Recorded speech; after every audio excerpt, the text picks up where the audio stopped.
የመጡት የሶማሌ ክልል የሀገር ሽማግሌዎች እና የሃይማኖት መሪዎች እንዲሁም የክልሉ የመንግስትና የፓርቲ አመራሮች እዚህ የመጣነው በአርቲስት ሃጫሉ ሁንዴሳ ግድያ የተሰማንን ሀዘን ለኦሮሚያ ክልላዊ መንግስትና ለኦሮሞ ህዝብ ለማቅረብ ነው።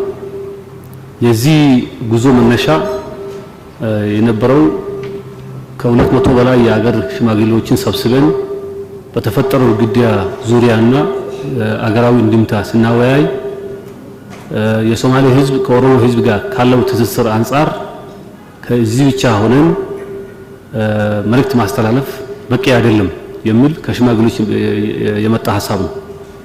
በውይይቱ ላይ ሆነን የነበረው ስሜት ቀብር ላይ ሄደን መገኘት አለብን የሚል ነበር። እንደሚታወቀው የሁለቱ ህዝቦች ባህል በጣም ተቀራራቢ ስለሆነ በቀብሩ ቦታ ተገኝተን ነው ሀዘናችን መግለጽ የነበረብን የሚል ነገር ተነስቶ በወቅቱ በነበረው ግርግር ምክንያት መገኘት ስለማንችል ከቀብሩ በኋላ ሄደን የኦሮሚያ ክልላዊ መንግስትና ህዝብን ማጽናናት አለብን የሚል የሽማግሌዎች ተነሳሽነት ያቀረቡት ሐሳብ ነው መጀመሪያ። በሁለተኛ ደረጃ የአርቲስት ሃጫሉ ግድያ ምን ማለት ነው የሚለውን በዛው አጋጣሚ ለመግለጽ ነው። አርቲስት ሃጫሉ ሞት ተራ የወንጀል ድርጊት አይደለም። በጣም ታስቦበት በደንብ ተወጥኖ ለማክሲመም ኢምፓክት ነው የተካሄደው ማለት ይቻላል። ለማክሲመም በአሁኑ ጊዜ ምን አይነት ሰው ብንገድል ነው ትልቅ ትርምስ የሚፈጠረው ተብሎ ታስቦ በደንብ ካልኩሌት ተደርጎ የተፈጸመ የፖለቲካል አሳሲኔሽን እንደሆነ ግልጽ ነው።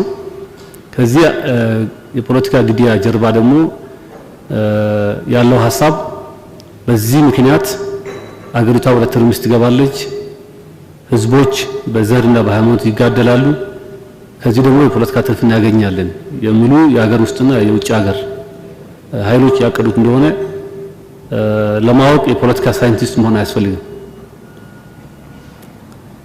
ጊዜው ደግሞ በጣም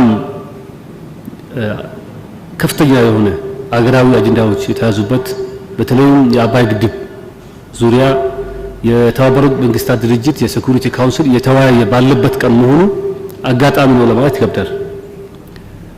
ስለዚህ እነዚህ የጥፋት ኃይሎች በዋናነት በሶስት ከፍሎ ማየት ይቻላል። አንደኛው ቡድን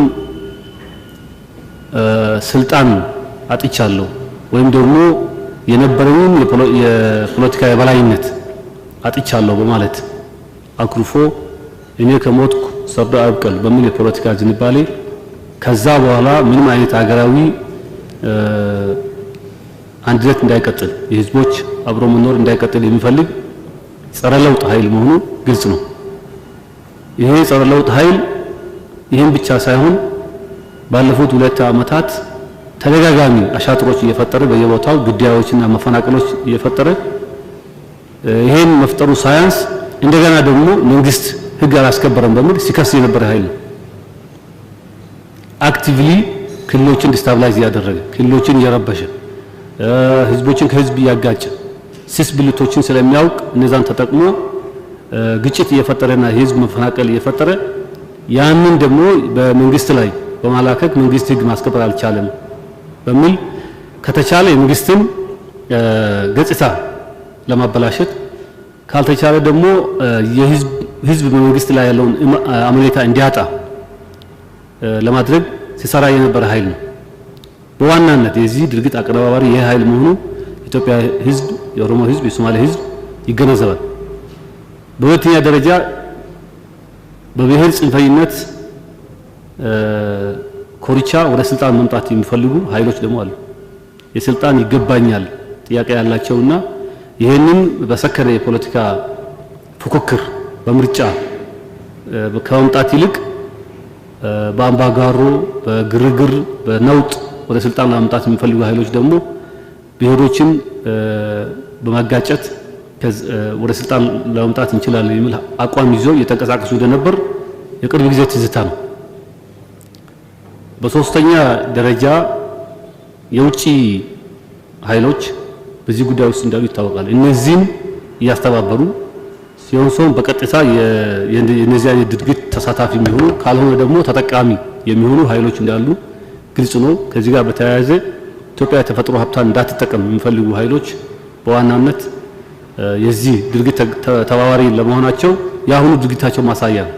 በየሚዲያው ላይ የሚያሳዩት በኢንተርናሽናል ሚዲያ ላይ የሚደረገው ዘመቻ የአገሪቷን የፖለቲካ ሁኔታ እና ገጽታ የሚቀርበው እንዴት አድርጎ እንደሚያቀርቡ ያሉ እንደሆነ በግልጽ የሚታይ ጉዳይ ነው።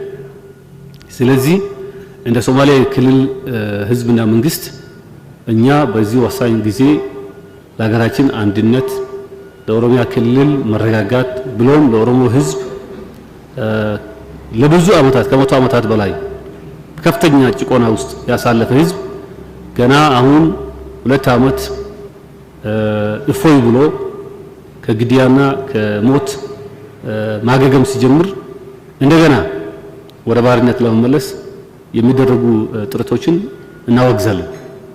የኦሮሞ ህዝብ የሶማሌ ህዝብ ዛሬ የሚፈልገው ተረጋግቶ ከዚህ ሪፎርም ተጠቅሞ ወደ ዲሞክራሲያዊ መንገድ መሄድ ነው እንጂ እንደገና ተመልሶ ወደ እርስ በርስ ብጥብጥ እንዲገባና ለማይሆኑ አጀንዳዎች ሰለባ እንዲሆን አይደለም።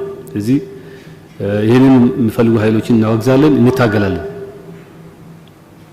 ከዚህ ግርግር ከዚህ ግድያ ሊጠቀሙ የሚችሉ ኃይሎች በሪፎርሙ ደስተኛ ያልሆኑ ሰዎች ናቸው እና ቡድኖች ናቸው። ስለዚህ የነዚህ ቡድኖችን ውጥን የምናመክነው ደግሞ በሰከነ መልክ የህግ የበላይነትን በማረጋገጥ ነው። የነሱ ፍላጎት መንግስት በዚህ ተደናብሮ እንደካሁን በፊቱ ወደ ሰብአዊ መብት ጥሰት እንዲገባ ያ ሰብአዊ መብት ጥሰቶች ሲፈጸሙ ደግሞ ያንን ተጠቅሞ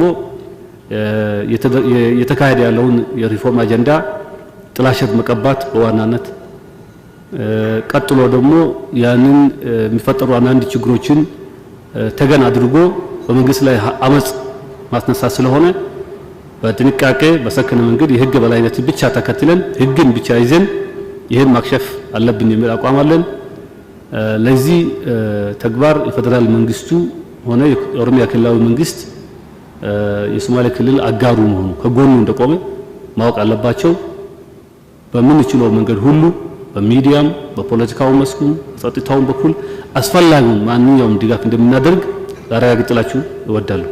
በዚህ አጋጣሚ በመጨረሻም በአርቲስት ሃጫሉ ሁንዴሳ ሞት የተሰማንን ሐዘን በድጋሚ እንገልጻለን። አርቲስት ሃጫሉ የቅድም እንደተነገረው አርቲስት ብቻ ሳይሆን ወጣት ታጋይ እና ለህዝቡ መብት የተከራከረ የቆመ ተምሳሌት የነበረ ወጣት ነው። የሱ አሁን ከሞት የሱን ራዕይ እና ዓላማ አያቆሙም። በርካታ ሰዎች በሱ አምሳያ ተወልደው እንደሚንቀሳቀሱ እናውቃለን። ከዚህ አንፃር ሞተ ማለት ይከብዳል።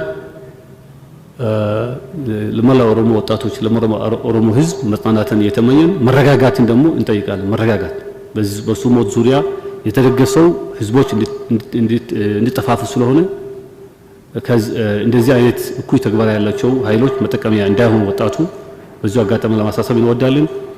ከዛ በተረፈ የአርቲስት ሃጫሉ ሞት በቀጥታ ታርጌት ያደረገው የኦሮሞና የአማራ ህዝብን መጋጨት እንደሆነ ይታወቃል። ኢትዮጵያ የምትባል ሀገር የሁለቱ ህዝቦች ግንድ ስለሆኑ የኢትዮጵያ ግንድ ስለሆኑ ሁለቱ ህዝቦች ከተጋደሉ የኛ አጀንዳ ይሳካል የሚል ዓላማ እንዳለው ይታወቃል። በግልጽ የሚታይ ነገር ነው። ለዛም ነው አርቲስቱ በሞተ ወዲያው በአማራና በኦሮሞ መካከል ጥላቻ እንደገና እንዲነዛ የተፈለገው። ማን ነው ይሄን ያደርገው ለሚለው ማወቅ ካስፈለገ በ27 ዓመታት ውስጥ ማን ነው እነዚህ ህዝቦችን እሳትና ጭድ እያለ ሲያናቁር የነበረው ማን ነው የሚለው በቀላሉ መረዳት ይቻላል። አዲስ ኃይል አይደለም።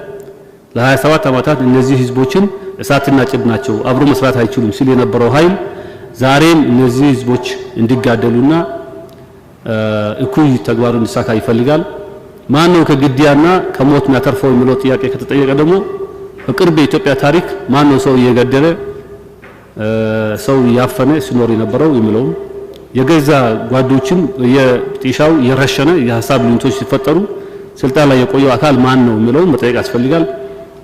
ይህ አይነት የፖለቲካ አስተሳሰብ መሸነፍ አለበት። ይሄ በግድያ የሚያምን ሰውን በማጥፋት ስልጣን ለማግኘት ዋነኛ መንገድ ነው ብሎ የሚያምነው የፖለቲካ አስተሳሰብ መሰበር መሸነፍ አለበት። ይሄ ካልተሸነፈ መቼም ቢሆን ይሄ ሪፎርም አይሳካም። ስለዚህ ተረባርበን እንደዚህ አይነት ቡድኖችን ማስወገድ መቻል አለብን።